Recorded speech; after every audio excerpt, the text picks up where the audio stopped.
Hey, happy Saturday morning to everyone. This is Richard Graves of the Richard Graves Group. You guys know I talk politics from time to time, and specifically on this particular show. Today, you guys all know, or many of you know, that I grew up in the city of Aurora. Even though I don't live there now, I always hope for the best for Aurora, and I support what is best for Aurora. Currently, I'm supporting obviously Richard Irving and as mayor of Aurora and the things he's doing. There's Alderman Sherman that I'm actually supporting as well. And overall, you guys know that I care about Aurora. Grew up in Aurora, graduated from East Aurora High School. I still have family in Aurora. Go back to Aurora and visit. And I want what's best for our city. And I think the person I'm about to bring on now, Mr. Ron Woerman, who's running for alderman at large in Aurora, also feels the same way. This is our series where I do talk about things that are happening in and around Chicago. Aurora being part of the greater Chicagoland region and metropolitan area, it's important for us to understand what's going on out there. So without any further delay, I'm going to bring on Mr. Ron Woerman, who is the candidate for alderman at large that I'm supporting. Good morning, Mr. Woerman. How are you today? I'm doing well, Richard. How are you, my friend? I am fine, brother. Glad to have you on. Uh, I just wanted to bring you on so you could talk to the people. I have quite a few Facebook friends and YouTube friends from Aurora, so I think they could, like to hear from you. I know you've been doing a lot of speaking, so for those of you who haven't had a chance to be around Mr. Woerman or hear him speak, I think that you'll get a good opportunity to understand the guy for the person who truly cares about Aurora that he really is. So first, Ron, let me ask you, sir. Um, what is your history? Where'd you come up? When did you come to Aurora? sure. Tell us about yourself and your family. Yeah, certainly, certainly. So I originally grew up in the Quad Cities, which is about 2.5 hours west of here. And my dad worked for Caterpillar, which was in a plant in Iowa. That plant unfortunately closed up, and he had an opportunity to move to the plant here in Aurora, which he chose to do. And I think it was like 80, 85, 86. 86, I believe it was. Mom and dad moved to Aurora, and then I moved there shortly after when I finished high school. We lived actually out by the mall on Frontenac and 34 when there was like three houses and an apartment there and a two-lane street. So I lived there for a little while with my parents, and then we moved across from Waubonsie. I was townhome across the street from there, and I lived with my sister, which is a little bit further down from Waubonsie. And then I was fortunate enough to end up purchasing a house. My brother and I actually purchased a house together over in Pigeon Hill on Jungles Avenue, actually, and my parents actually purchased a house there too. So I can't shake my parents. We were neighbors for about a dozen years. So we lived in Pigeon Hill, and then I actually ended up getting married, and my brother packed his stuff and moved out. My wife moved in with me, so we started our family there in Pigeon Hill. Our daughter, oldest daughter, went to St. Joe's for a little while. My other two daughters at the time, I only had three. Now I have four, but the two went to preschool there at St. Joe's. And so we love that neighborhood. It's very diverse. We just outgrew the house, and we ended up moving to Oswego. And I lived in Oswego for quite some time, and then moved back to Aurora recently to run for alderman. And here I am. So I enjoy Aurora. Everything I own is here in Aurora. I have businesses, O'Malley, Spartan House. I have an apartment building, a huge project on the southeast side going. Many other things in the works, not all come to fruition, but you can ask my wife, when we first started dating back in the early 90s, I had always told her that I had an interest in politics. I never thought I would actually have the guts or the opportunity to do it, because this is my first run, and it's a learning experience to say the least. And I've always had an interest in it, and here we are, 25 years later, I actually have an opportunity to do it. And I chose to run in Aurora because Aurora has been so great to me. I love this city. I love the opportunity it's provided for me, the opportunity it's provided for my family, and I think I can be an asset to the council and keep moving the city forward. Excuse me. I just can't say enough about how grateful I am for what the city has provided for me. And I just feel my skill sets and being a small business owner, being involved in the community, and meeting people every single day through the restaurants and the bars, that I feel like I'm a man on the street, and I know the pulse of this community for the most part, and can bring that knowledge, that base, that passion, that morality to the city council. Excited for the opportunity to serve, and April 6th we'll find out if everybody agrees with me. So All right. Well, I'm gonna, there's, I got questions and people with comments. sure. You touched on a few of them. There were some people, of course, asking, you were living in Oswego. Why move to Aurora? Did you move to Aurora specifically to, run for office? You answered those questions. I would Yeah, like to add something, if you don't mind. There are sure. some conversations that I've had with people, that, because I have said openly and on Facebook and on my group page that I support you running for alderman, asking me why, because you lived in Oswego, and they look at it suspect that you moved back to Aurora. And let me be clear. I asked some of those people, okay, I live out in DuPage County now. I said, if I moved back to Aurora today and ran for office, and they say, yeah, we would. I'm like, okay, well, what's the difference? The difference is I haven't moved back to Aurora to run for office, and you have. And let me be clear, people. I understand it. Some people feel some type of way. I get it. But here's what I'm going to say. The man has moved back to Aurora. He has businesses in Aurora. He has interests in Aurora. He's worked in Aurora. He and I actually worked together at Old Second National Bank in the early 90s. Yeah. You know, so this is someone who cares about the city and wants some positive change. One of the reasons I said that I didn't move back to Aurora when I had small children was because of the high school system. That was one of my biggest problems. I wanted my kids to go to a high school where they'd have a competitive advantage when they went to college. And I think a lot of people have moved to places like Oswego, Plano. My brother lived out in Plano. I have relatives live in Yorkville, Oswego, and Batavia, and North Aurora, for the same reason. People try to move for their kids to go to West Aurora at best, or they put them in private school, or they move away from Aurora so the kids get a better school district. And I wanted to touch on the fact that one of the projects you're working on, the Copley project, is a project that will actually bring tax revenue to Aurora, specifically to East Aurora public schools, in Mm-hmm. order to try to change that, to give East Aurora the resources it requires in order for the school to get better, for the working class people to have a better school, and for people to want to stay in the community. Can you tell us a little bit about that in regard to as how this benefits Aurora, what you guys are doing out of Copley? Sure. And I just want to clarify too. So it's not like I was sitting there eating dinner one night and told my wife, pack up your stuff. We're going to Aurora.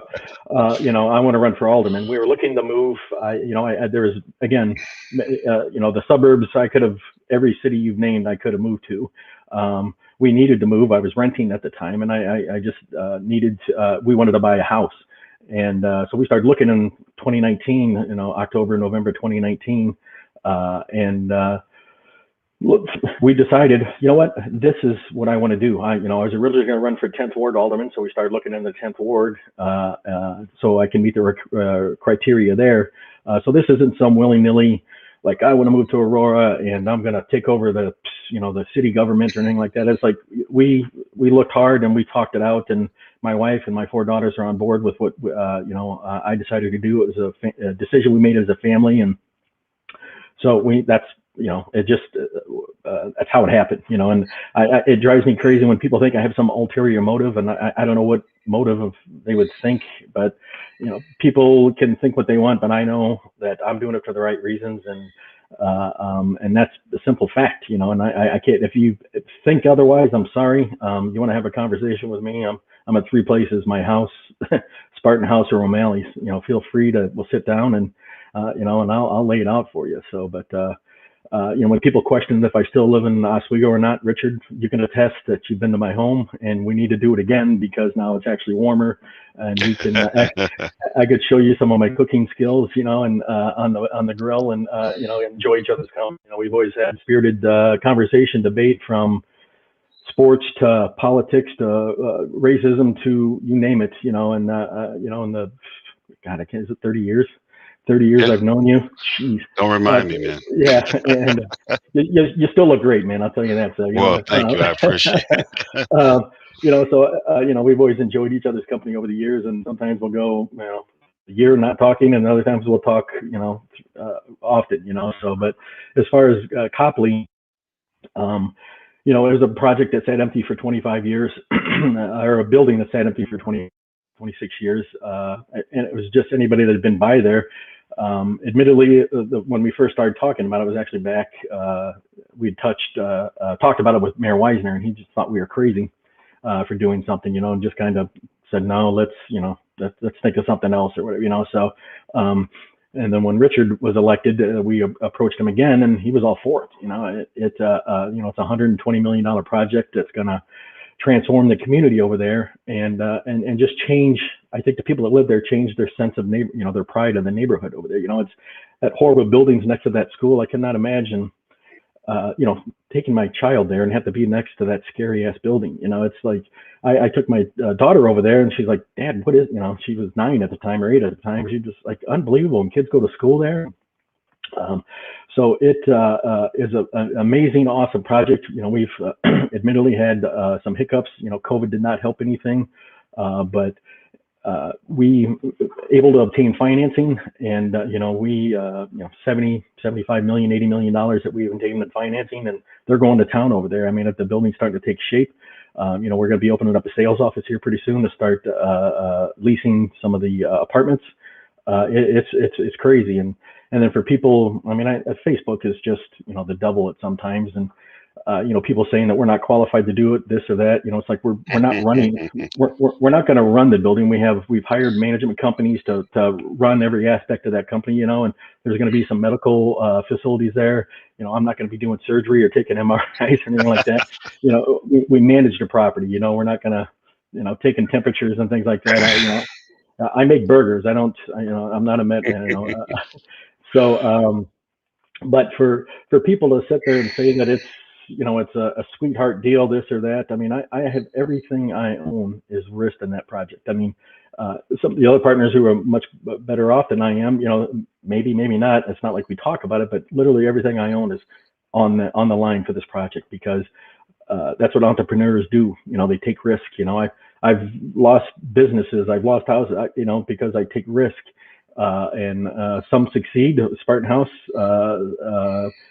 O'Malley's, some fail. And but you know what? I get up the next day and I fight again, because that's just what I like to do, and that's what I'll bring to the city, is that common sense small business approach. We're not, I'm not running 15 restaurants and in a consulting firm and this and that. It's like I work every day. We were chit chatting before we went live, and you asked what I was doing today. I'm like, I'm going to go walk, meet some residents, and then I got to go to work tonight. So Exactly. and then tomorrow's my birthday, and guess what? I'm going to walk tomorrow too. So it I feel that I have the tools and the skill set that'll make this city even better than what it is. And I have projects or businesses on east side, west side, downtown. I've been a member of the chamber. I could list you all the money we've donated, the time we've donated, but I didn't do it because I knew I was going to run for office. So I didn't jot it down every time somebody came through the front door and asked for a donation or this or that. I did it because I want to be a part of the community, and I don't need somebody to pat me on the back for saying I did the right thing. I did it because that's just who we are.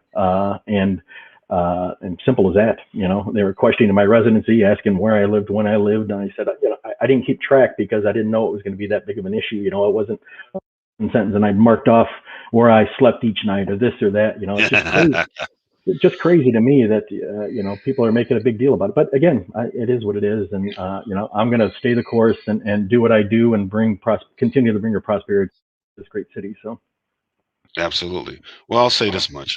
Yeah, for everybody who believes that Ron is secretly living in some mansion in Oswego, no, I've been to his house in Aurora, know his family, came over, kicked it, gonna come over and kick it probably tomorrow for his birthday. Yeah. So, y'all can, it is what it is. People want to believe what they want to believe. And real talk, the issue I found that you had is people trying to find excuses to talk about anything other than the policy that we need to be talking about to make Aurora better. Mm-hmm. And I also know that we have people out there that are upset with Mayor Irving. for Mm-hmm. various reasons. A lot of those reasons I believe are unwarranted, but that's a different discussion for a different show, which I will have as well. I All can't wait right. for that. But I guess my point is, for example, and I'm using this as an example. Sure. There was a building that used to belong to West Aurora District, West Aurora School District. I Mm-hmm. believe that you guys got a deal, got the building, right? Mm-hmm. Rumor has it, I'm hearing that you got the building for $1. I don't know. All right. It was very cheap, yeah, but it was Okay. vacant, so it wasn't like there was 20 other people. We had a plan. We had, Well, and I don't mean to cut you off like that, but go ahead. Yeah. So before you go, this is what I want to point out. yeah. Before, and I don't mean to cut you off because you can explain better than I what that works Yeah. like. I used to do commercial real estate financing, so there's some facts I want to let people understand from the perspective, not as me supporting Ron, but as me understanding how commercial real estate works. And I know there are a lot of organizations in Aurora, people who have organizations, non for profits, who say the mayor should have gave us a building. Let me tell you how this really works, people. When you get a building, I don't care if you get it for free. All right. In order to get that building ready to roll, to have houses or to have apartments, to have businesses there, office space, whatever, it takes a significant amount of money that you have to go borrow from a bank. When I worked at, Old Second, for example, that's a bank you would go to. You go to Old Second, you go to Chase, you go to Harris, you go wherever, and you have to guarantee the loan. The Yeah. money it takes to build to fix this building, if it Yeah. takes $10 million, guess what you're on the hook for? $10 million. So you may have gotten Yeah. a deal on the building, but now you have to take the risk of how much it costs to actually build it up. People Yeah. need to understand that. If you and you could and you too can get a building that's not being used, go to the city if you go with a plan. You can't expect Mayor Irving or anyone else to come hunt you down because you have a non for profit or if you want to help the children or whatever. And I'm saying, I know that a lot of you really do, but the Mm-hmm. mayor is not going to hunt you down for you and to tell you, okay, give me a plan and then help you get the plan together. Get that stuff together, people. Go to Alderman, go to the chief of staff for the mayor. And another thing, the mayor is not always available for you. I understand that he grew up with us, he went to school with us. Heck, I used to eat cereal, Mayor Irving, at my aunt's house. All right. I still can't get on the phone and say, Mayor Irvin, I need to see you right now. All right. There's the priority and there's protocol.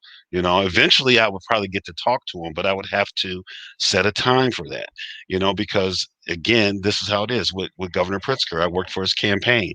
Obviously, I can call the governor right now and say, I want to talk to you right now. Eventually, over a course of a few days, I'd probably be able to get a counsel with them.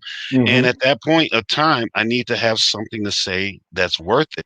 I need to have my plan together. I need to put together, this is what I want to do. This is how I'm going to do it. This is the time frame I'm going to do it. This is how it's going to get done. This is where I'm going to get the financing, all that in order to get the city to go, you know what? Yeah, that's a good idea. Let's help with because I can guarantee you or let anyone do a project that's going to hurt Aurora. So that being said, tell us about the building that you guys got from West Aurora. so, again, everything you said and then some, because we had the building sat empty. I think it was, I don't know, 5, 6 years it sat empty. I mean, there was minimal activity there, but it was a building that wasn't generating any property tax. So we got the building. First, we had to put a plan together and go to the bank and say, hey, we're going to take this building. This is what we're going to do. This is how cash flows.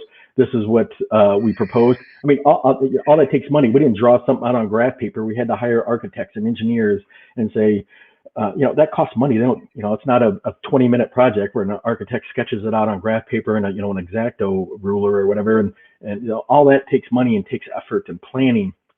And then we have to say, okay, we had studies, and the city provided some of those studies too that they've done in the past about there's a demand for apartments down there.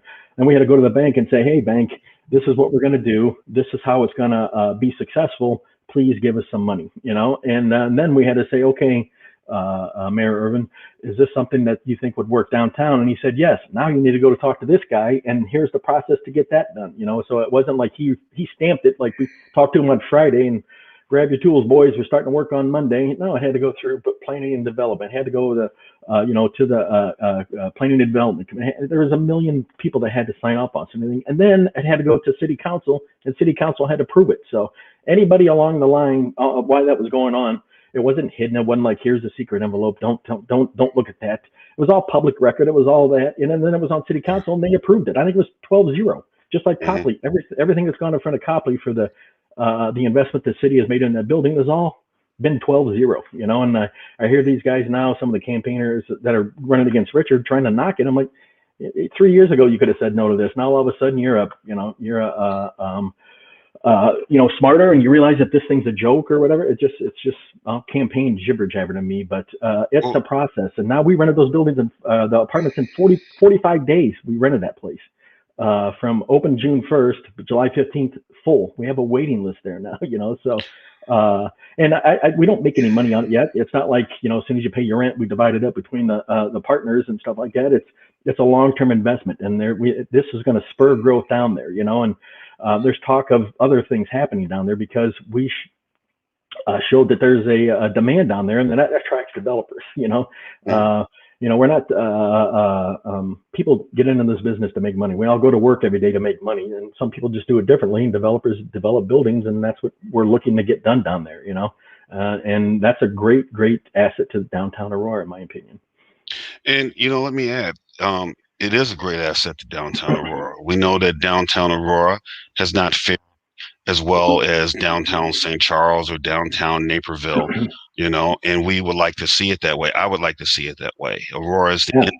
the end point of that metro stop. There's no reason that Aurora should not have a thriving downtown area, and I think the earlier administrations put a little too much hope in the casino. Yeah. And now that we see what that really is, now we're having things like the building that you have rehabbed here.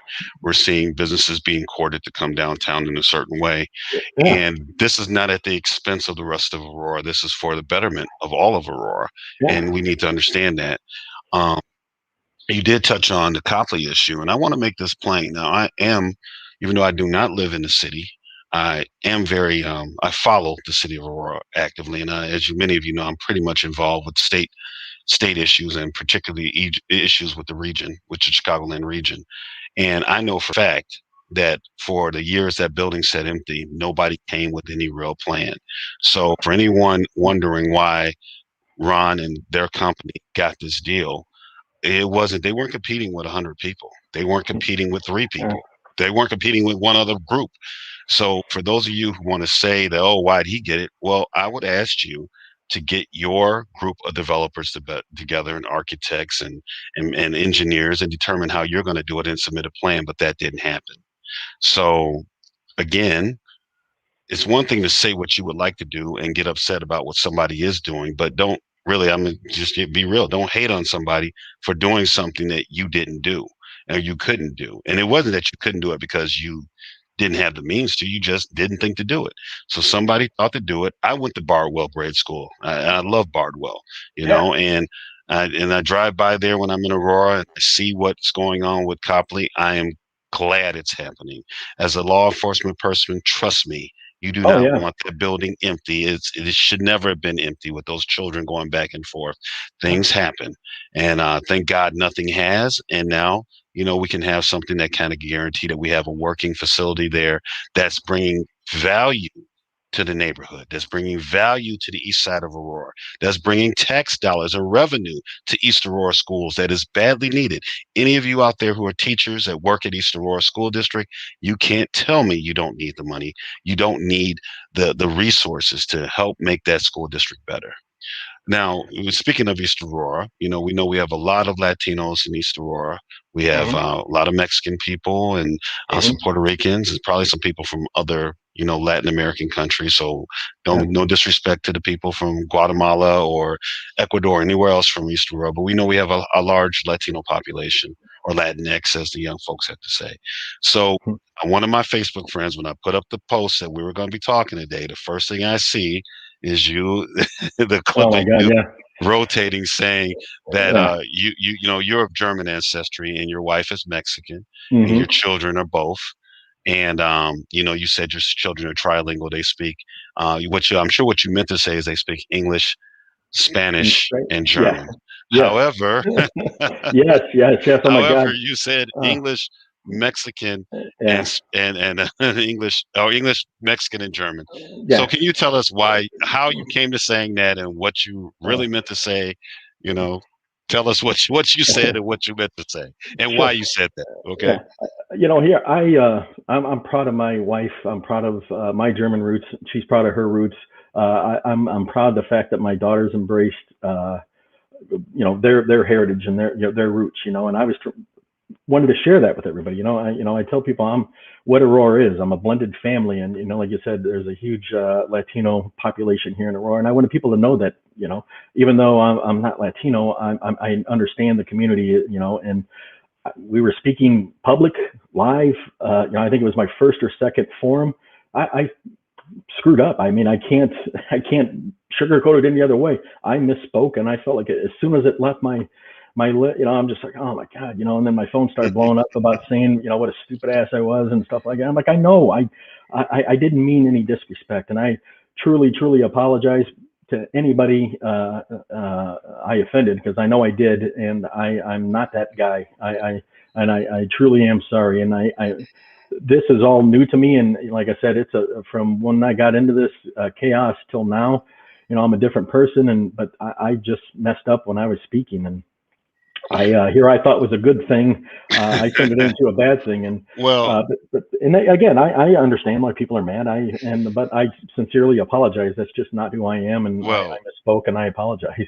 well. Let me be clear. And Yeah, obviously, I'm not a Latino person, so I dare not speak yeah, for the Latino community. yeah, But what I will say is, I've known Ron for quite a few years, and you guys know I don't have any tolerance for racism against blacks, against Mexicans, against Asians. I don't care if it's from blacks to other groups or from other groups towards us. yeah, I don't stomach it. And honestly speaking, if Ron was a racist and if he was anti-Mexican or anti-black or anything like that, we wouldn't be having this conversation right now. mm-mm. And I wouldn't have been his friend for the last 30 years. We've talked about race, we talked about Trump, we've talked about all these things exhaustively, Yeah, and then he's not the person that deals with people for who they are as individuals, which is one of the reasons why we got along so well. yeah. We don't always agree on every topic, but he's not a racist without question. You know, I'm a again, dumbass for what I said, but yes, I'm not far from racism. So, right, and some of our best conversations have been about that race and just mhm, life and poverty. I didn't grow up super wealthy. I wasn't poor by all means, but there was, I haven't had a perfect life. And that's what I enjoy about our friendship is we can, like I said, we could talk about San Francisco 49ers to, you name it. We can talk about it, to racism.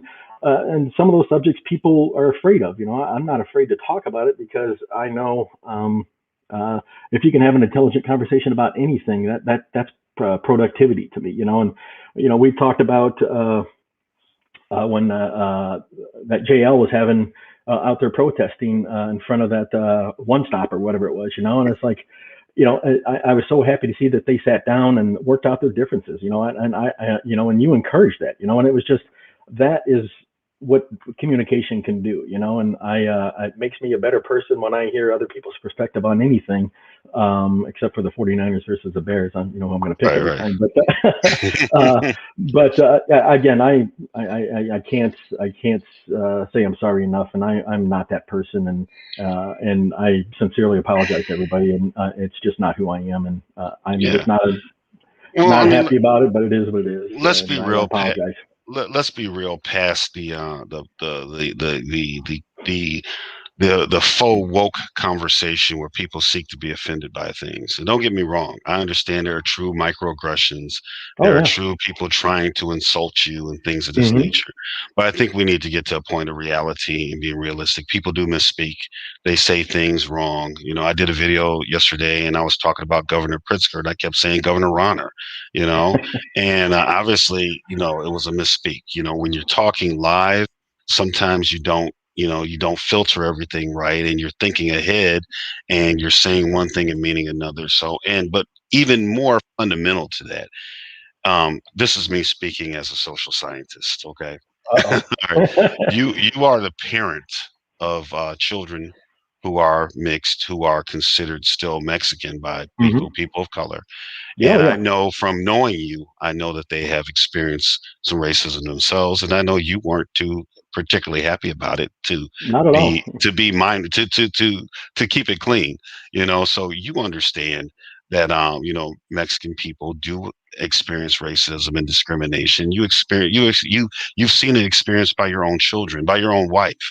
So for someone to think that you meant to be offensive, that really to me is unintelligent. That is somebody who wants to be offended instead of giving you the benefit of the doubt. Uh, So yeah, and I appreciate that because, and you're absolutely right. Here's like I said, I'm working in the bar or the restaurant every single day, and I love when people who don't know me, they start going on and on about this or that or something like that, and then they realize that my wife is is Mexican, and they were saying something about that. I'm like, well, stop right there, and I again let them say what they think, and I correct them just like that. It's like I've been just the shock on their face when I tell them that, hey, I'm going to set you straight. I'm going to check you.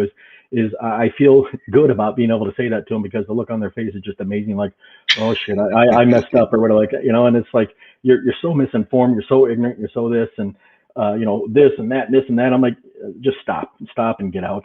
So because I don't need you. And mhm. uh, but it and this to see that, like I said, there's nothing worse than seeing your children and your wife come home and say something like that and knowing that it happened because they wouldn't lie to me about it.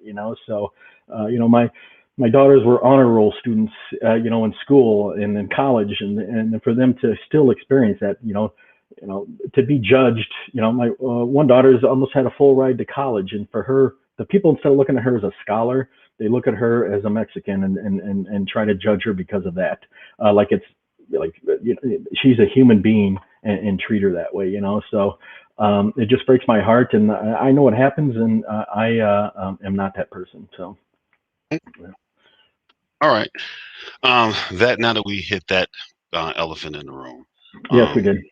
there are a few people asking about the Copley development again, Sure. saying that it's a tax was a TIF district and the schools will see no taxes for many years. Now, from what I gather from my public policy perspective, I believe, and I don't know if Copley is at if taxes are being deferred, property taxes are being deferred. However, if property taxes are being deferred, revenue is still being generated because of the tenants that you will be having there and Hmm. the traffic that comes through. And that is tax money that is generated for the city of Aurora. And there is the anticipation, obviously, that the property taxes will begin at a certain point. Did you want to speak on that more intelligently than I? Again, I don't know the details exactly about that. And I don't want to misspeak because somebody will, they'll let me know Yeah, if I yeah. said anything wrong. That's for sure. But here's how I look at it. So that building right now is generating zero, and it has an Actually, opportunity. hold Yeah, on. yeah, They actually the building right now is creating a net negative. It's generating zero, but it's costing money. It's yeah, yeah. costing police money. It's cost. Hmm. There's so much money being spent because it's dilapidated and falling Yeah, apart. So, and yeah. it also presents a possibility of extreme lawsuits that will cost Big the time. city hundreds of thousands, if not millions of dollars. But go ahead. Exactly. Yeah. So it's generating $0 right now. We have 300 workers over there a day working on that building. Great union jobs, that pay well, that support families in Aurora and around the surrounding community. That's generating tax dollars when they spend here in Aurora, when they come here, when they drive through Aurora. And then once it's fully functional, the people that are going to live there, the people that are going to work there, it's going to generate revenue, and the property values that affect around there. Who knows? The sky's the limit. That could, it could just, it's something that's, it's monumental for that neighborhood, for any neighborhood, really. I mean, but especially there because, like you said, the school district needs the money. So it may not get it right away, but it's eventually going to get it. It's not like the school's going to close in 10 years, 20 years, or 30 years. So it's going to get tax revenue from there. But in the meantime, it's going to get, that people spend money there, people visit there. It's going to generate revenue for the city. It's either going to sit empty and drive the police crazy from all the hundreds of calls they get from there. I don't know who was more excited when we've started moving forward with this project, the neighborhood or the police, because once we got there, we fenced it off. We had security there driving people away. The police are just like, thank God I'm not over here somebody broke into it again. Somebody did this, Hmm. somebody did that, and the neighbors, got strange cars in and out of there all night long in that building.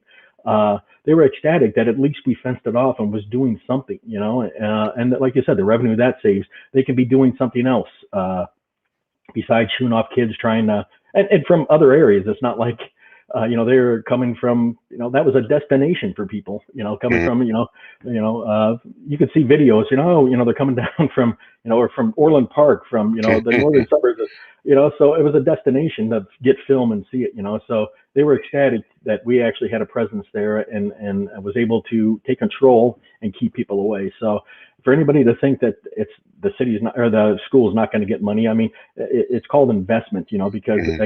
you have to invest in the community, and that's what the city did, and that's what we did. The city did it because it was a dilapidated building, and it was going to cost them millions if it was going to sit there empty, because the guy that had it wasn't going to play nice. I mean, they already spent millions and hundreds of thousands, maybe not millions, in over the years, but I'm sure it had the millions, with legal fees and, like you said, police calls and what have you. Uh, so it was just costing money, and there was no end in sight, and people are like, they should tear it down and make it a park. They make it sound like that's a weekend project. They still had to, it was full of asbestos. They still had to remove all the asbestos before they could tear it down. They couldn't just go over there with a bulldozer and knock it down on the weekend and haul it away. I mean, there was millions to be spent to make it, even just to make it disappear. Why not invest in it and make it a reusable part of the community, reusable building that becomes a part of the community. So, Absolutely. um, and again, anybody that wanted to do it, I did hear that there was one other company that was looking into it, but they wanted more money from the city to do it. And again, don't quote me on that. That's just what I've been told, because I Hmm. didn't care what anybody else was doing. I was doing a part of the group that I was with. We were doing what we thought was best, But they, we stood in line to turn our paper, and it was just like you could see behind me. There was absolutely nobody behind me, that was bidding on the project, So, and again, people want to say it's a bad thing. I can't convince you otherwise. And, a year or so from now, a year and a half from when it's open up, that smile on my face is going to be, I told you so. So, Right. And yeah, honestly speaking, I know people who wish to speak about, oh, we'll make it a park. Well, a park doesn't generate revenue yeah. and it doesn't help the community, because what will happen, and let me explain this again, this is my commercial realtor hat going on. If when you guys finish the project, the property values of the houses and businesses Mm-hmm. around there are going to increase. Therefore, the taxes on those properties will increase as well, Mm-hmm. which increases the tax revenue for the school district. And it actually brings more people purchasing houses in that area, because Mm-hmm. now this blight, as when I was a realtor, it would be hard for me to sell a house near to where that was, because now the people that I'm selling the house to are going to say, okay, yeah, I need to live in Aurora for my job. I need to be close to my job, but this building's here. I don't want my kids walking past it. Number two, the school district isn't that great. I don't know if I want my kids going to school here. So you're removing those two reasons people don't want to move to that community away, which brings more people purchasing homes, which broadens the tax base, which helps the school district. There's many ways that people need to understand you have to look at when you're looking at revenue generation for, whatever you want generated. But like I said, it's worse than it was zero. It was Mm-hmm. costing the city of Aurora a lot of money for that building to sit there like that. So people need to understand that it's sitting there was generating no money and actually costing money. Mm-hmm. Turn it down for a park that sounds nice. However, the park generates no revenue and does not increase property value significantly, nor does it create the job that your building is creating. Speaking of the jobs, another one of the questions were, black and minority owned subcontractors. Are there any, and how, and why not? To my knowledge, there is not, and it was an open bid process, and we didn't exclude anybody. We just didn't get any bids for that. You and I have had great conversation about this, about how we need, and 100% agree that we need minority-owned businesses involved in projects such as this. There just wasn't at the time any that submitted any bids. It was new to us. We just wanted to get it moving forward, and we did. I've had, like I said, conversations with you. I've had conversations with other aldermen that any future projects that we have come up, we're going to seek out minority-owned businesses and contractors to include them. So whether it works out or not, I mean, you have to be qualified and and able to do the project. But I agree that should be something, and I know the city's working towards that. I think they're actually in order to. I don't know the details of it. I read the proposal, but I don't have the details in front of me. That they're in the process now of getting the legal stuff lined up, and that's going to be part of the deal. Is for anybody, not just us, that there's going to be a push for minority-owned businesses to be involved in city contracts, and 100% on board with doing that. Or so, even if it's not related to the city, this project is tied to the city, obviously, because they have an investment in it as well. But other things that we'll do in the future, I can guarantee you that we're at least going to have the opportunity for minority-owned businesses to participate. Yeah, I mean, you had told me you had conversation on the street with people like, why don't they do that? And like, well, did you put a bid together? So it takes work to do it, and I would gladly support doing something like that. So. And I talked to Alderman Sherman, and I apologize for calling him Alderman Sherman. It's Alderman Jenkins, but I call him Sherman, so I always say Alderman Sherman. But he's a great guy. He's a great guy. So. I'll talk to Alderman Jenkins about the same thing. And I'm going to say this to all my people out in Aurora, Blacks and Latinos, come, please do. Please bid. I had asked a few people, I said, okay, well, bring me 5 people or 5 subcontractors or contractors who want to work with Ron. I'll introduce them. They'll sit down and talk. They couldn't find 5. I said, okay. They couldn't find 1. So I said, okay, well, find me 5 in the Aurora area. That means Oswego and Batavia and North Aurora, and still didn't get any.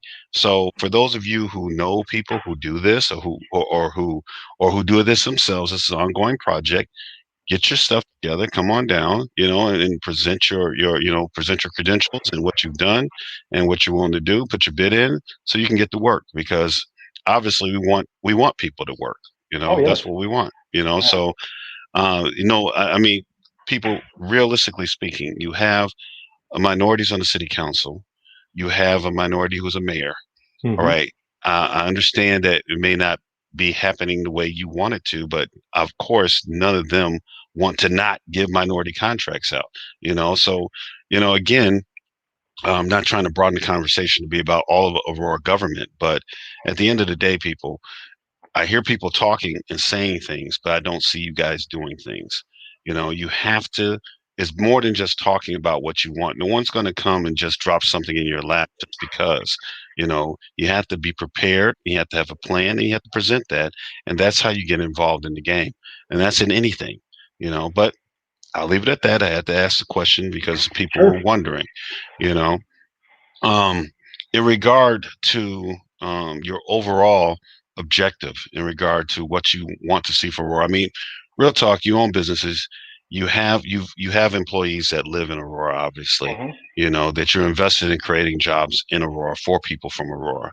What do you look at as far as overall, as far as your objectives? What do you want to see in regard to development on the east side, the west side, and downtown Aurora to keep bringing people to Aurora and to also help the people who are currently in Aurora?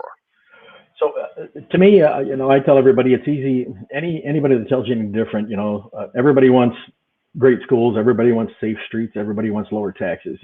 No alderman, state rep, senator, governor, president's ever going to say, I'm going to make the streets unsafe. I'm going to blow your taxes. Nobody says that, So I obviously want all those things, but in order to have great schools, in order to have safe streets, in order to have the amenities that we want, that takes economic development. It takes projects like Copley. It takes projects like bringing people downtown. Like our apartment building is doing that. Some of the restaurants that are opening up down there. Those things that need to bring new revenue and new revenue streams that we can use to fund projects that the people of Aurora deserve. So, like I said earlier in my speech, I'm a small business guy. I'm not a Walmart or anything like that. You're not going to see me on the billionaire list anytime soon. But I'm a boots on the street kind of guy, and I think I could talk the business language to people to get them to see the reason why they should invest in Aurora. I don't know if you knew this, Richard, but we had a restaurant in downtown Aurora, the old Leland Towers. It was Leland's Legends. We had that for a year. I loved that place. I worked in Chicago for a long time when I was in telecom and healthcare. I felt like I was in a mini version of Chicago. You don't get that feel. You can't produce that feel that you get when you're in downtown Aurora. I've spent many nights in Naperville and St. Charles downtown. That's the suburban downtown. That's all it is. It's great. It's cool and stuff like that, but you don't get that urban feel, that diversity that Aurora brings, that, the artwork that they have there, the older buildings, like it's just cool as hell. And I feel like that's an asset to the city, and we need to attract people down there. And again, take the pandemic out of it, because it destroyed a lot of stuff, but the Paramount brings a ton of people down there. We need more things like the Paramount to bring people down there, because when we had that restaurant, we lived and died by what was going on at the Paramount. When they would have shows, you couldn't get a seat in the place. But when they would take their 8-week hiatus, or however long it was, I couldn't give stuff away. We had some people come in, but it's not, it's a for-profit business. The restaurant business isn't a charity; it's a for-profit business. So it was hard to keep help because they weren't making any money. It's hard to do a lot of things because the steady business wasn't there. I think that Aurora needs to turn that into an entertainment district, and make a destination for everybody. Whether it's, I know they do First Fridays and everything now. They need to bring all that stuff back there and make it a thriving arts and entertainment district, and it attracts other businesses. And I'll go back to our building. It's called Esser Lofts. We have a firm that's moving from architectural firm that's moving from Batavia to that downtown building. Kluber and Associates. Mike is from Aurora, and he was excited to come back to downtown Aurora. High-paying jobs, architects, engineers, and administrators, and everything that goes along with there. That brings people every day down there. That makes the restaurants thrive. Our buildings that's fully rented, people are looking to do things. So it's pushing that downtown in the right direction. I have people say, oh, I would like to get a Mariano's somewhere, like they think it's like good idea, like it's a quick phone call, and I call Mariano's and say, hey, could you open up a Mariano's in downtown Aurora? Let me put you through to expansion, and they pick up the phone and expansion, how can I help you? And oh yeah, we'll have guys there on Tuesday. It's they count rooftops. They they do studies because they want to make money at the end of the day, and bodies do that. People in apartments down there and downtown Aurora specifically, that brings other businesses there because they want to serve the residents there. And that's how they make their money. And economic development brings that. It brings houses, brings apartments, brings whatever it is. It brings people to Aurora. It gives us the property tax is given, and then when they, the purchasing that they do, the spending that they do, that brings sales tax, that brings everything, food and beverage tax, it brings it all to Aurora, which gives the city, above and beyond what we're already getting, and keeps our taxes lower, and gives them the city itself opportunity to provide other services, whether that be youth groups and things that this city definitely needs to. I don't know, other part, whatever it is, but it all costs money, or grants from the city, and that's what it does. Economic development does that, and I speak with Sherman about things like this all the time, and Richard too, so nobody's perfect, and they're, like you said, I'm sure there's people mad at Richard, people that don't like me, but I know overall, sorry, my dog's in here. So, overall that, I feel like the city is going in the right direction, the economic development that you've seen over the last 4 years is amazing to me. Not all of it's worked out. Of course not. Not every project is perfect and is a huge success, but you got to take the risk, and that's what we're doing. So, and again, as a taxpayer, as a person that owns businesses in Aurora, I don't want it to be willy nilly and just, start opening up the door and throwing money out. It's got to make sense, and people have to plan. They have to put an effort into, to doing things, and that's what will keep moving the city forward, and I the more people always say, like, I have Spartan House on the other side, and there was a restaurant that opened up nearby there, and they're like, oh, are you concerned? I'm like, hell no, and the more the merrier, it just brings foot traffic to the area,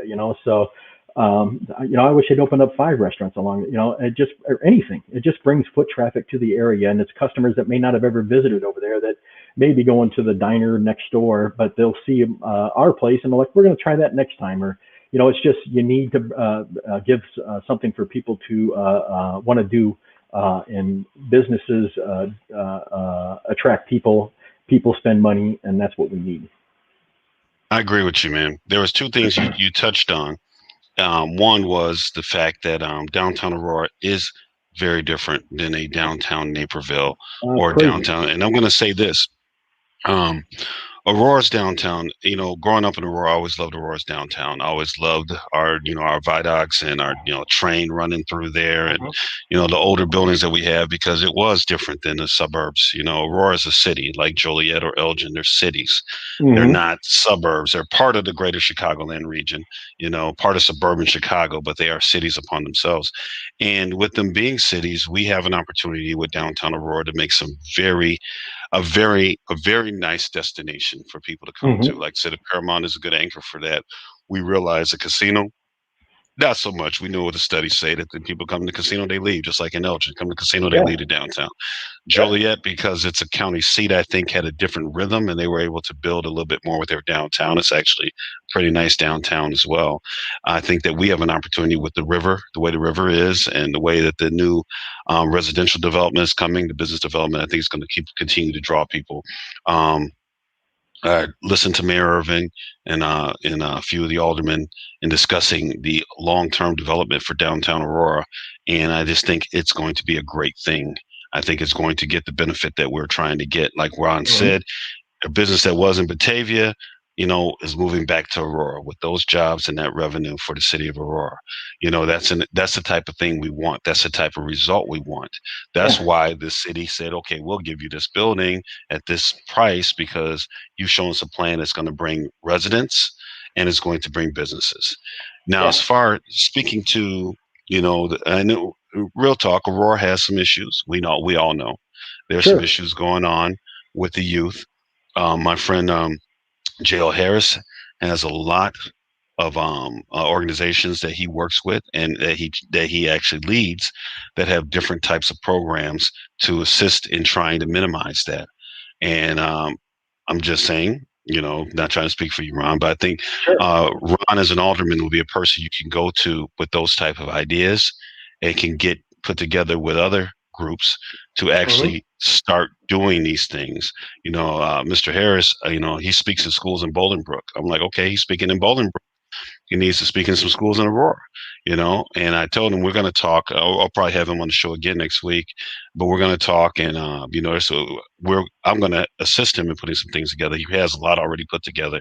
He works with some pretty influential people regarding that sort of thing and helping youth and reducing violence and stuff like that. So people like JL, I'd say just come out and this is the candidate that you want because this is the guy you can actually talk to like a normal human being and just say, hey, this is what we're thinking. This is our plan. What do you think? And Ron's the type of guy who's going to get with other people and say, okay, let's make this work. So how do you see the issues in Aurora that the youth are having? What would you like to see done, and what would you plan on doing? So, and I'll just, it's Ron as a person, not Ron as an alderman too, because Hmm. I've done enough. Again, as a person, I know that there's people that need a little extra guidance, a little extra oomph, a little extra whatever. And Ron as a person would do that regardless if he was alderman or not. I don't have all the right answers, but I'll tell you we talked about even before this call. It takes talk, it takes communication, it takes people sitting at the table and JL to say, this is what I want to do, this, and this. And I say, that's great, but maybe how about this, and we just talk and communicate, come up with a program that at the end of the day benefits our youth, or whatever we're targeting. I know that there's, like I said, there's people that need more guidance, and I think the city, between the STEM programs, that STEAM program that they have, there's things that are gonna help that. But speaking with our youth and mentoring, I mean, I know enough people in business, whether it's IT guys or somebody like me who works in a restaurant or somebody that works at a bank or whatever, that can help mentor these kids and say, this is how you become successful. I think, and I do it with my kids. Kids that need to understand the budget process. That okay, you make X amount of dollars, you need to make sure you can save for a rainy day. You can do this and that. The basic stuff. That I feel that our youth is missing. Basic. Let's have a bank account. Let's save. Let's work. Let's understand that maybe you shouldn't buy that outfit or shoes or game or whatever. Um, those things that people that are old enough and made the mistakes or maybe not made the mistakes can do to show these kids the right way. So give me 1 second here. My dog's going crazy. No problem. Oh man, but yeah, thanks for everybody for watching. Me and Ron have this discussion because it's an important one. Yeah, sorry So, about but that. no problem. And I would love. I mean, again, I don't have all the answers, but I'll tell you, I'll try to find them for everybody. And but it takes revenue. Again, I don't want to go back to economic development, but be able to implement these programs, it takes revenue because people want to do things, but they're like, do that, but don't raise my taxes or do this. But it's somebody's got to pay for it, whether it's private or public.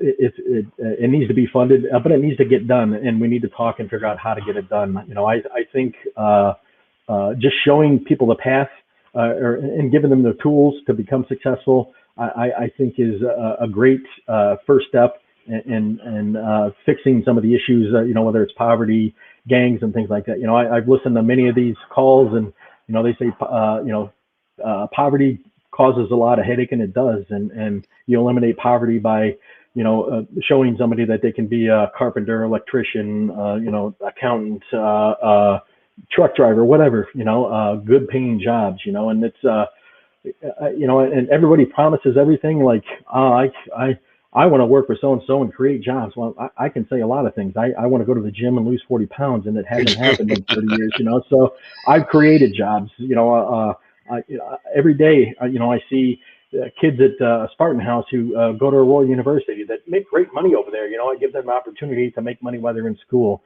People that work there, that's their, their job, and, they support their family that way. They pay their mortgage or rent or, feed their children. Same at O'Malley's, and all the union jobs at Copley. That's been created over there. So that provides opportunity for people to flourish in Aurora. And again, real talk, I've done that stuff, as a private citizen, and I've worked hard for what I have, and I am not ashamed of who I've become, because I've fallen down, I've been kicked, I've been everything, and I get back up every day and fight, because that's how I'm wired. I'm sorry. I mean, you didn't become successful by not working hard. I mean, what do you have, a dozen or so degrees, or I don't know how many the hell you have, so, that's not easy, I mean, that's not easy, and you just got to be able to put in the effort to get the results. But you're I think you should move back to Aurora and run, by the way. So, but for something, because you're just amazing, and you're a mentor and don't even know it. Like stuff like this, people can see how successful you are, how involved you are. It's just things like that we need people like that, and again, I feel like that I can be that person. So. Okay. Well, I'm going to touch on a few things you said. One, Ron said he doesn't have all the answers. My friend Sherry Spears asked the question, would you consider working from people who are from the streets, who know the root of problems with the 18, 34-year-olds? I answered right away, yes, because at the end of the day, he said he doesn't know everything. So in order to sit down and have conversations with people who are involved, all right, and as far as giving them jobs or this and that and the other thing, that's part of the thing. When you sit down with young people, if the person wants a job, if a job is available and they're qualified, that's part of the whole thing. Be it construction jobs or real estate, or construction jobs or restaurant jobs or jobs like JL's business. He's taught kids how to deal with detailing and stuff. And he has other businesses. So, and it's heck, even me. Well, kids who want to get involved law enforcement or want to be involved with being sociologists or political scientists. So I believe that, and so you can tell me if I'm wrong, Ron, that even now, even before you become alderman, this is the type of stuff we sit down with people with and talk about and come up with some solutions. 100%, 100%. But first of all, they got to want to do it. I'm just, hey, come work at my restaurant or something like that. And I'm here, give me my money. They need to be interested in doing something like that, you know. Mhm. And again, I don't have all the answers. I haven't, you know, lived anybody's lives. I've lived my life, you know. So, but we all need help at some point in our life. We all need help. We all need guidance. We all need a kick in the ass sometimes, you know, and Mhm. we all need a hug. And we do that as a community, you know, as a community. And so, and I've done that stuff as a private citizen. There's nobody more kind than my wife and my kids that that will help anybody and anything, you know. And it makes me proud to see, uh, you know, how caring and how given they are. You know, I speak real with my kids too, and my daughter and I. Like I said, she's done very well in college. She's a freshman right now, and she's actually goes to school in Minnesota. And you know, she when everything was happening with the Floyd case, you know, they're starting to seat jurors and stuff like that. You know, it was sad to see that they were sending, you know, the school was sending emails because she's 10 minutes away from the courthouse where they're gonna have the you know, the George Floyd murder case there. You know, and I'm scared as a person, you know, as a father that who knows what's going to happen up there, you know? And she's like, Dad, I want to go protest. I want to go do this. I want to go do that. I'm like, yeah, you're, you know, you're No. an adult now. You're an adult now, but you need to be careful. I said, you want to change, you want to make a change. Um, Here's how you get involved. You know, you're a smart kid. You're, you know, well-rounded kid. You need to find a school or find somebody and say, hey, I'm going to give my community service is going to be teach other kids how to study, how to prepare for school, how, you know, you can touch people's lives by that. Well, this is how come I do so well. I mean, she's smart, but Mhm. I mean, she's smart because she's well organized. She's smart because she puts in the work. She's smart because she's driven, you know, and to teach other kids that skill set, you know, like I couldn't work on a car, somebody could teach me, you know. So Mhm. I said, take, you know, she plays softball. Take some of your softball friends and say, hey, let's mentor 10 other kids and show them how we do so well in school, how we prepare for a test, how we prepare for Mhm. whatever you tackle in school. I said, you would have affect their lives forever, you know, versus, Mhm. you know, that's the way you touch people is personally getting involved. You know, and I would just be so proud if she did something like that, and so proud that the changes that our youth can make. And I just think we need to communicate, we need to talk, and we need to come to a solution and fix and try to fix the issues that we see here in Aurora. Well, and I agree with you, Ron. I mean, that's Yeah, the problem in our whole country right now. People don't want to sit down and have those discussions. You know, yeah, maybe I've watched one Goodfellas one time too many, but I'm always down for us to have a sit down. Yeah, yeah, yeah, straighten these things out. Because yeah, honestly, I mean, there's things that you know that you bring to the table. There's yeah, things that someone that I like myself would know they can bring to the table. And then yeah, there's something like my friend Andy, Andy Williams can bring to the table, or JL can bring to the table, or Sherry yeah, can bring to the table. We all have yeah, different life experiences. We've all done different things, but we all want yeah, things that are better for Aurora, better for the youth of Aurora, better for the people of Aurora. So if we sit down and have a conversation and say, okay, what is the actual problem and what is the solution we're looking for? yeah, And that's when everybody can pull, okay, we can do this. And that's how you get it done. You yeah, know, regardless of what anyone else says, you said out your own mouth, I don't have all the answers. yeah, It requires us to talk to each other. yeah, Simple as that. And let me be clear before I start getting emails when I said, she wanted to go protest and I said no. yeah. My son wanted to protest. He's about to go law school. I was like, That's no, absolutely not. And he's like, why not, Dad? I said, I understand how you feel. And protesting has its place. It has its point. I'm all for protesting. However, unfortunately, there is a protest culture that has developed where people hmm think it begins and ends there. And also, unfortunately, me being a little law enforcement background, understanding the intelligence of some of these protests, you have people there that are not fair players. In other words, there are people there that are on other missions. And I didn't want him to get caught up in that. You have people there that are there to make the movement look bad. You have people that hmm are there from the opposing side that are from the alt-right and white nationalist groups that are going to have Black Lives Matter shirts on that agitate. You have stuff like Yeah, that happened up in Wisconsin with that kid, Kyle kid, who shot the two protesters. yeah, So out of safety, I say no. All right. I say, and if you do, I have protest hours, banking hours, 9 to 4. All right. I'm gone now before it gets dark Yeah. because, when it gets dark, it's the old song saying the freaks come out at night. That's true, you Yeah. know.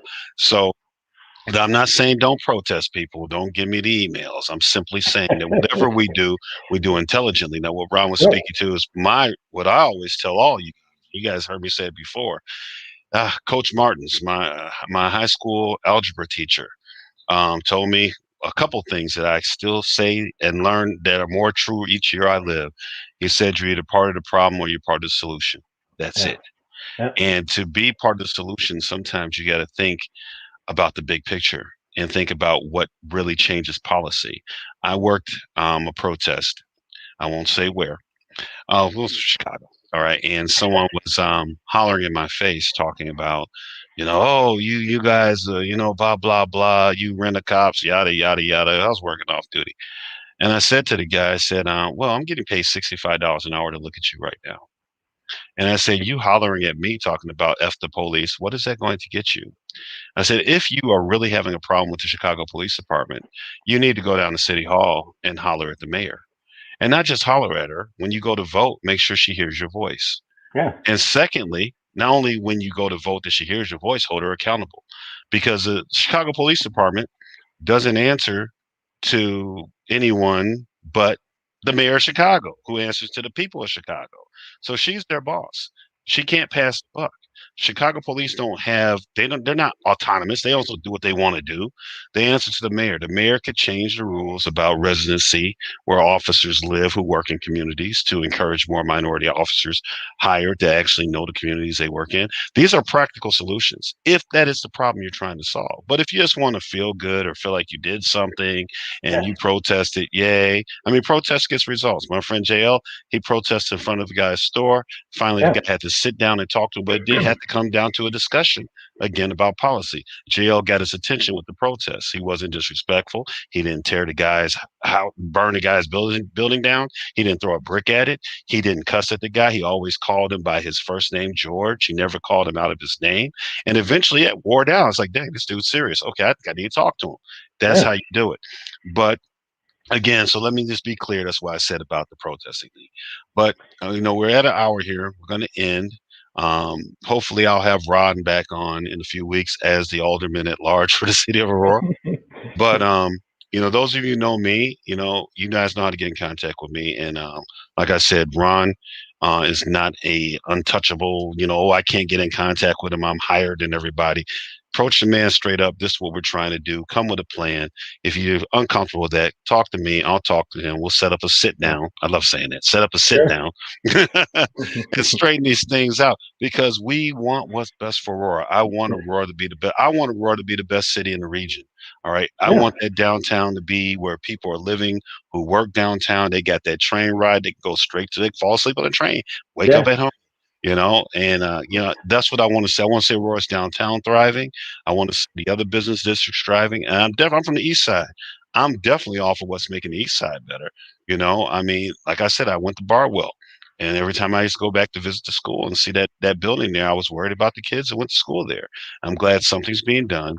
And we've explained how revenue will be created, for that region, for the east side of Aurora, and it makes it better for all of us. So that being said, any closing words, Ron, you want to throw out at us before we get off? And just like you said, Richard, and number one, thank you for doing this, and I appreciate everything you do. I enjoy your debate that you have on Facebook. I enjoy watching your live feeds like this. I love it makes me think differently at times about things, not only your perspective, but whoever else is on. So I appreciate everything you do. I tell everybody, I don't have to be the smartest guy in the room, and I'm far from the smartest guy in the room, but I tell you that nobody's going to work harder for this city. Nobody's going to work harder for our citizens than me. Get out and vote. Like you said, that's how you wield power. Your example of, you're unhappy with what's happening in Chicago with the police or whatever it is. You do that by voting. Okay. You say, okay, Mayor, I'm voting no because you did this, or I voted yes because you said you're going to do this. You didn't do it. Why? You need to be involved, and all I can do is is encourage everybody. Obviously, I want them to vote for me, but they need to get out and vote. They need to exercise their right to vote, because I think that's sacred, and sometimes people take that for granted, that, oh, local elections mean nothing. That's not important, and that's an immediate impact on your life immediately. When your sidewalk's broken, you don't call President Biden, you call Alderman, whoever's in your, so that Mhm. immediately, that's the immediate impact on your life. And people need to get out and vote. And early voting has started, so either vote early or vote April 6th. And that's how the first step to getting involved, I think, is voting. And I would encourage everybody to do that, because it's so important. All right, and I agree with Ron. Get out there and vote. Get your voice heard. Anyone who tells you that voting does not work are not being honest about it. All right, if Right. voting wasn't the answer, trust me, so many people wouldn't spend so much money trying to get you to vote or trying to keep you from voting. Trust me on that. Exactly. Yeah. Yeah. People are invested That's in a good one way or point. the other.